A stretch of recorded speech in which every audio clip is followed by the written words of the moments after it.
Welcome to Brew with Miss Baritone. I'm your host, Chicky Baritone, and this is my podcast. I'm gonna give it to you all black, no creamer, no sugar, no honey.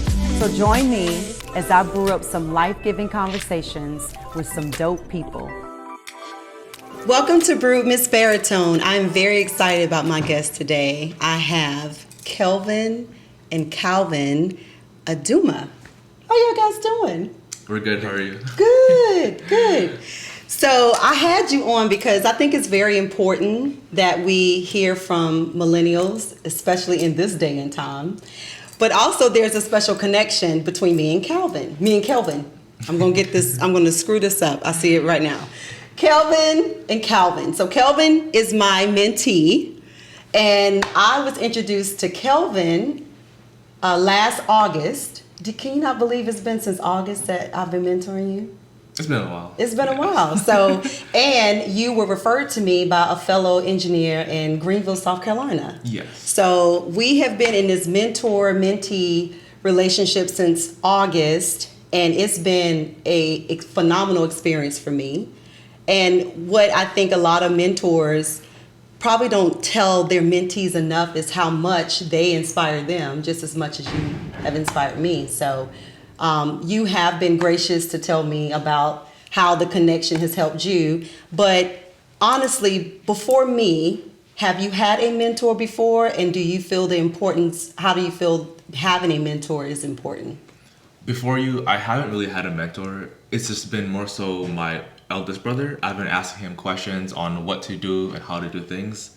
But after having you as my mentor, I feel like I have a more definite guide in life and as to what I want to do, how to achieve my certain goals, and also how to mitigate the different circumstances I might encounter. Yeah.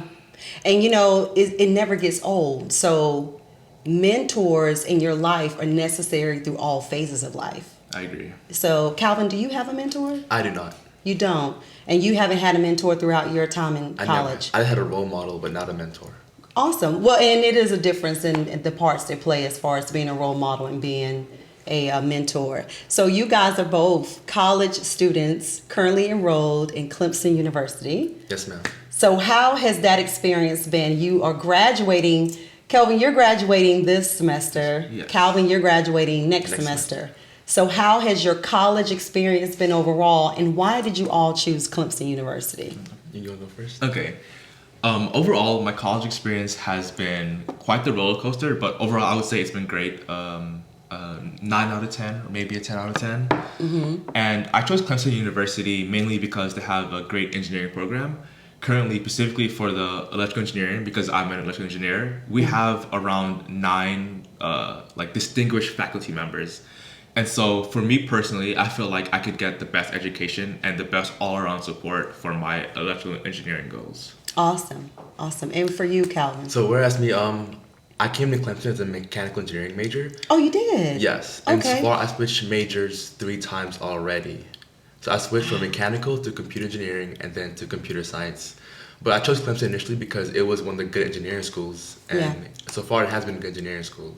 And I like the experience so far in Clemson. It's helped me shape my outlook on the world and towards my goals. Yes.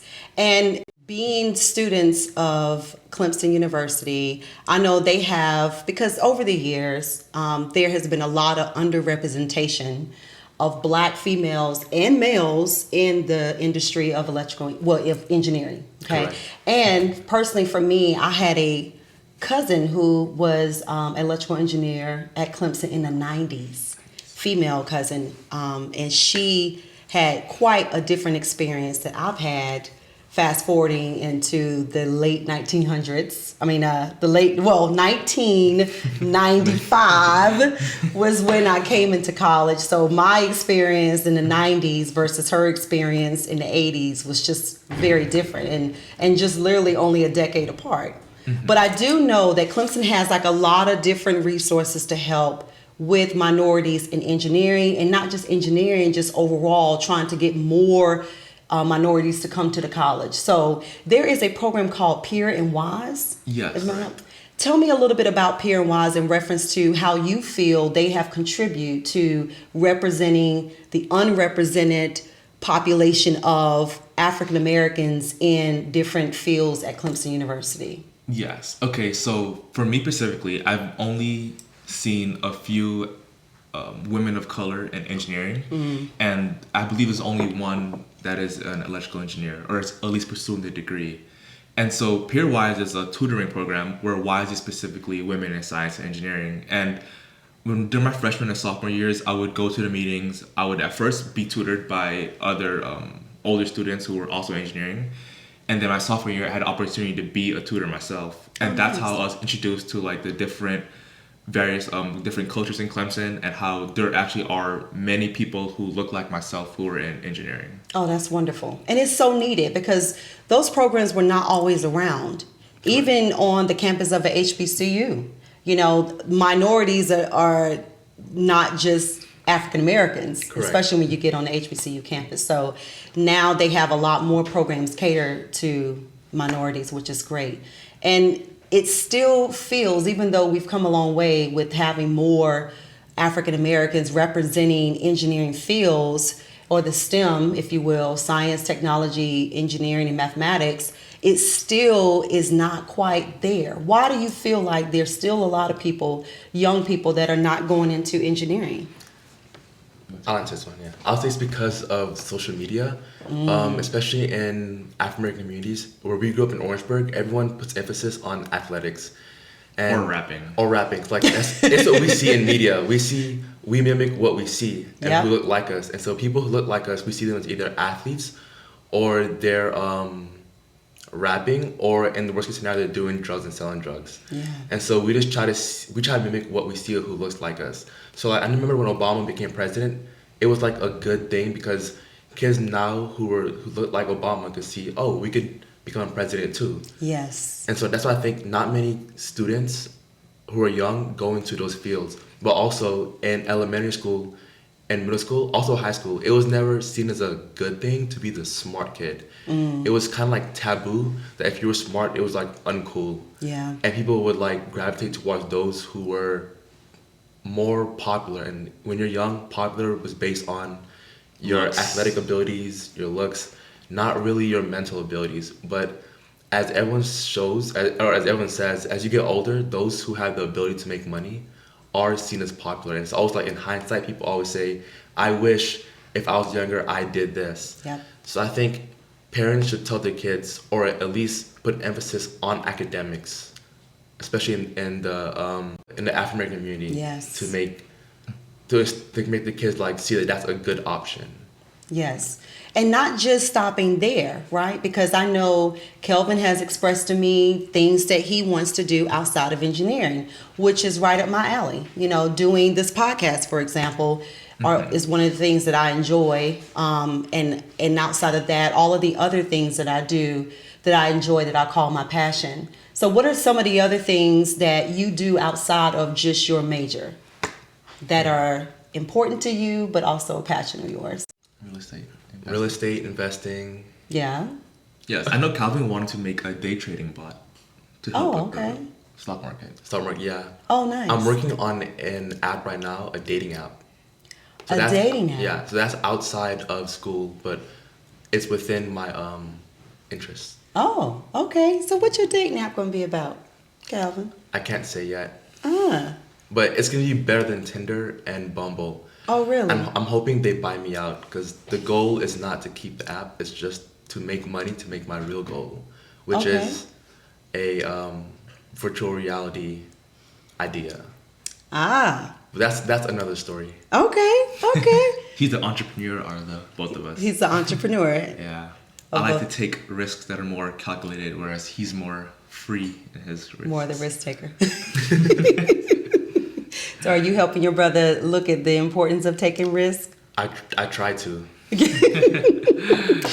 Kelvin seems very conservative, and mentoring Kelvin has felt like me 20 years ago in reference to doing so much to prevent certain things from happening versus letting things happen and learning from them. It's a very hard way to look at life, especially when you look at failure as like the end all be all. And failure is not the end all be all. A lot of times failure is just the beginning. along with all the lessons that come with failure. But what advice would you give to young males that are either struggling with the thought of going to college, or if they don't want to go to college, what would you say to them? Okay, well, for me, because Yes. of my engineering route, I would advocate for going to college. So specifically for African American males, I would tell them, look beyond the sports. How, yeah, sports is good, but you have to understand that it's like the 1% of the 1% that make it to the professional leagues. Whereas if you take the academic route, even if, like, let's say you start as an engineer, you could be earning $80,000 a year. Like, so for us and our goals, that's like small because we aim for higher. You know, I want to buy a Porsche. But for some people, 80,000 a year is like a lot. That could be that's more than what my mom makes in a year. You know, so in terms of like living the lifestyle that she lives now, if I simply make like if I graduate from college and get my first job, I will already make double what she makes now.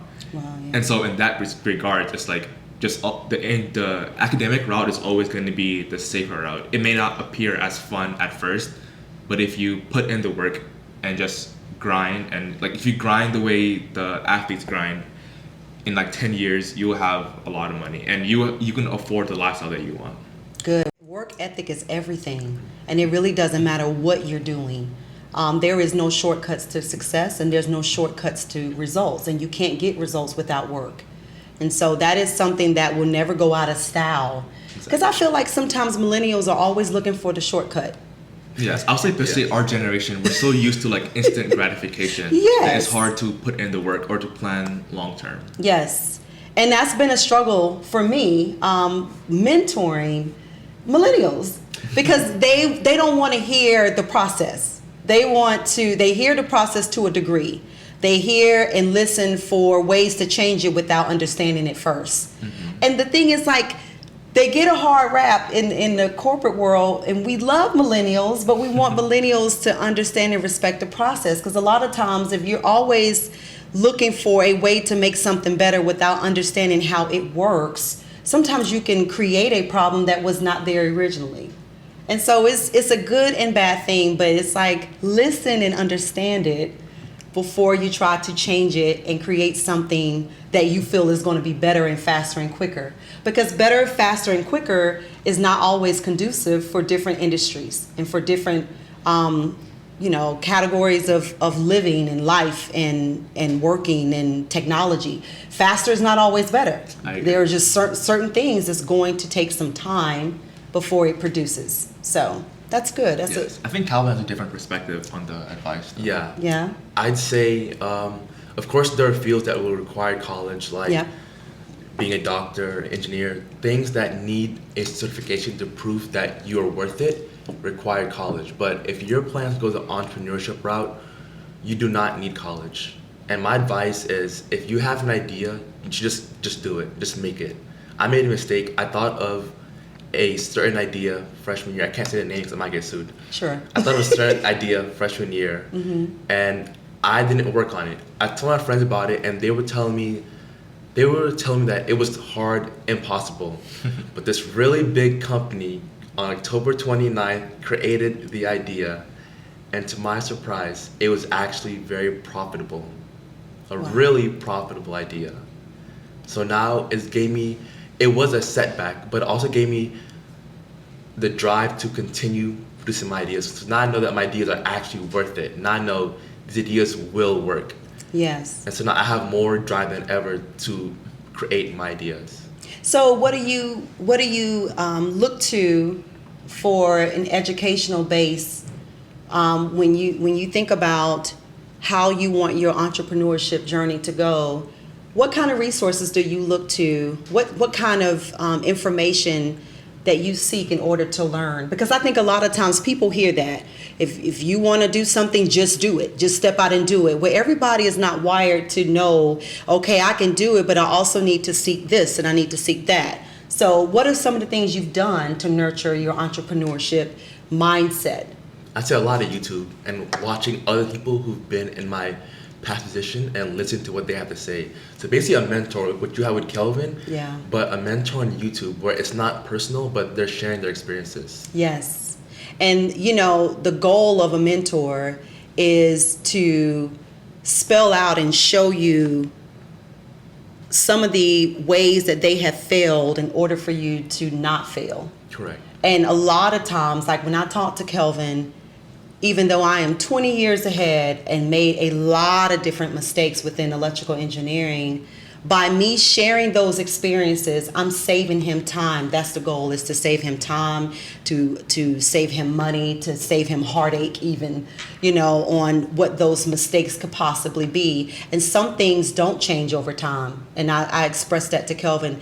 There is a cycle of life where some things just repeat themselves. And even though I'm 20 years ahead of him, some things are just going to be a part of his journey because he is an electrical engineer, and I'm able to kind of share those things with him. And that's why I advocate for mentorship, because it really, you're going to learn things in life two ways: by experience or by mentor.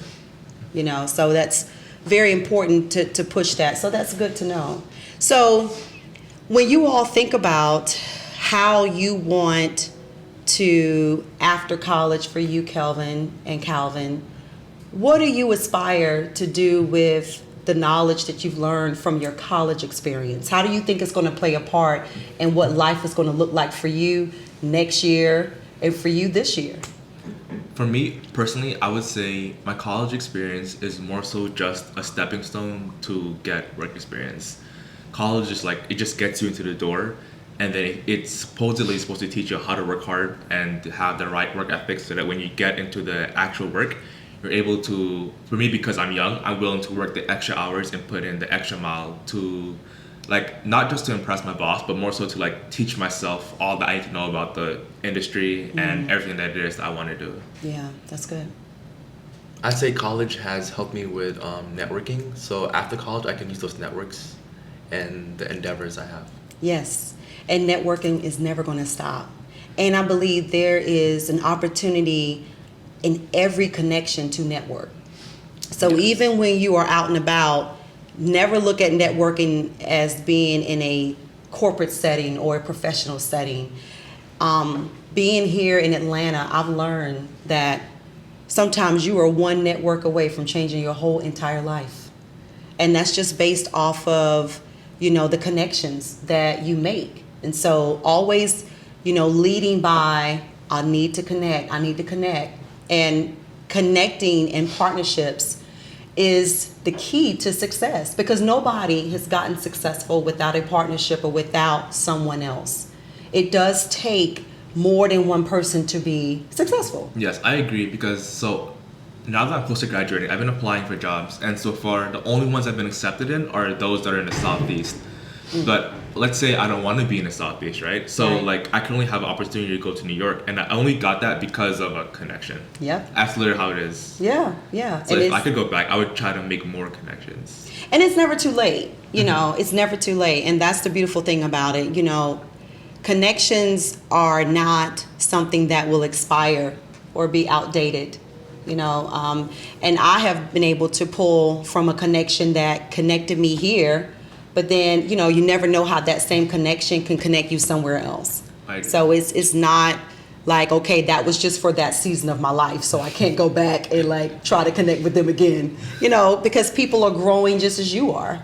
And they obviously, if they're growing and you're growing, then, and you don't know what they're growing into, is never a bad thing once you've made that initial connection, to revisit them when you have a different phase of life that you're going into. So, and I think that because of the internet and because of social media, it really has some good pros and cons about it, but I think it's not everything. And I think a lot of millennials hide behind that, instead of, a lot of times when you will be in a public setting, people struggle, like young people really struggle to have this interaction versus being in their phones. And that's another thing that I struggle with too, is like, having the human interaction is never going to go out of style. I don't care how wonderful the internet has been in connecting us to people all over the world. The human interaction is so important. And I just want my millennials to do a better job at coming from behind the screen and having more face-to-face conversations. Yeah. So do you all feel like where you're going and where you are, you can, like, the connection piece, the technology that has connected you to where you are and where you're going, do you feel like there's more that can be done there outside of a phone? Okay, so I think I don't want to speak for all millennials, but in my case, if I'm ever on my phone in a social setting, it's more so like a defense mechanism. You know, it's like when I'm on my phone, I'm able to do what it is that I want to do. I don't have to worry about what someone else thinks about me. It's more so like I know what I think about myself, and so it's like it's a safe space. And so I think for millennials specifically, we have to be able to have, like, I guess, be more courageous and getting out of our comfort zones and talking to that person, or because, like, it doesn't even have to be anything extravagant, you know. It's like just simple hello, how are you doing? Because I think it's like in our heads we think people have these expectations of us, and we're scared to, like, not meet those expectations, and so we resort to, like, creating an online persona of ourselves, which we feel like those people would love more. But I think as humans in general, we tend to favor the in-person interactions versus, like, online interactions, because that's when you know how someone truly is. Yeah. So you all are originally from the Philippines.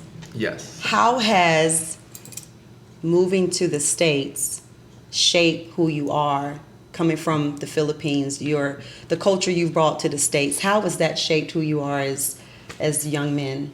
I'd say it shaped us very differently than other people or our peers who we grew up around, because our culture at home is Asian. Okay. And so we do things differently than other people who are our peers. And it helps shape our mindset of what we focus on. Like, our top priority is education. Sure, we played sports, but it was never an emphasis in our lives. It was like, play sports just to be healthy. But education was the number one priority. Yeah, that's good. And, like, going off of that, like, consider, like, our cousins in the Philippines. Yeah. They, like, whenever we talk to them, they always see us as, like, we're just super high beings just because we're in America. And it's understandable, you know, like, the way America is portrayed from the outside world is, like, a grand place. Yeah. And I mean, compared to the Philippines, it pretty much is. Like, we have more opportunities in our success, in terms of succeeding in our careers, than they do there. Yeah. And is it still like that? I've never been to the Philippines, by the way, so I'm really interested in hearing about how you all have seen how it's changed from how it was growing up there to actually being in the States. Has it changed? I mean, everywhere has pretty much changed, right? But do you see, like, now that you're older, because our perception of where we're from is a little different once we get a little older and go back. I know for me it is. And I go back to my neighborhood where I grew up in Columbia, South Carolina, or going to my grandmother's house. When I was younger, it seemed like the biggest house ever. But then when I got older, I'm like, gosh, grandma's house is so small. These rooms are so small. So how is it different when do you still have family there? And, yes, and is it like, and so when you think about, is anything there that's how it was when you grew up? Or has so much changed now that you don't recognize it? It's still the same, but when we were young, everything was so giant and big. But when we went there, now that we're taller, it's like everything is so small. Like, really small. Whoa. Yeah. Yes. So this has been quite an interesting conversation, and I'm so glad to have had you all on the podcast. So any parting words that you would give to any young professionals or some of your peers your age? I would say for those my age or younger who want money, you can either struggle being poor, or you can struggle becoming rich. All right. That's pretty good. Pick your struggle. And you, Kelvin? I'd say if you have something you want to do, just do it. Yeah. Yeah. Just make the plans and make the effort to do it. Don't wait for someone to teach you how to do it or someone to help you. Just do it yourself. Yes. Yeah. That's good. You only have one life to live, and all you really know is that, I read it in a philosophy book, all you really know is that you exist in this moment. So in reality, you're the only one that's in control of your actions and your life and how it turns out. And yes, it's going to be hard, but at the end of the day, you just have to work on it. That's good. That's good. But thank y'all for coming. Clap it up for Kelvin and Kelvin. Thank you for having us. Yes, thank you for being here.